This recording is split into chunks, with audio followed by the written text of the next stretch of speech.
నమస్తే అండి. ఈ హనుమాన్ చాలీస పారాయణ ఎవరెవరు చేయవాలి అంటే, ఇది మన దక్షిణ, ఉత్తర భారతదేశాల్లో చూద్దాం. ఉత్తర భారతదేశంలో వచ్చేసరికి ఎవరైతే ఐఏఎస్, ఎవరైతే ఐపీఎస్ కోచింగ్ సెంటర్‌లు ప్రిపేర్ అయ్యే వాళ్ళందరూ కూడా ఆడ బడే హనుమాన్ టెంపుల్‌కి వెళ్ళడం అనేది నార్మల్‌గా వస్తున్న ఒక రొటీన్.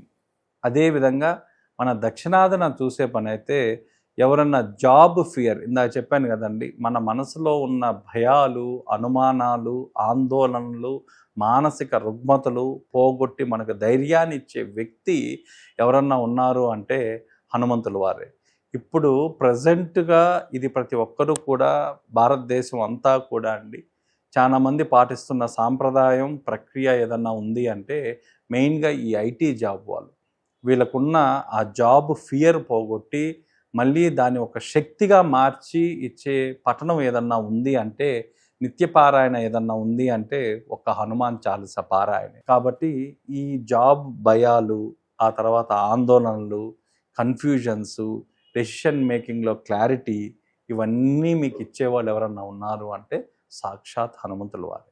కాబట్టి మీరందరూ ఒకసారి రండి. సామూహికంగా ఒక కలెక్టివ్ ఎనర్జీని, ఒక శక్తిని అక్కడ, సామూహిక శక్తి ఏందో ప్రతి ఒక్కరూ ఫీల్ అవుదాం. ప్రతి ఒక్కరూ ఆ పారాయణ ఫలితం ప్రతి ఒక్కరూ పొందుదాం. జై శ్రీరామ్.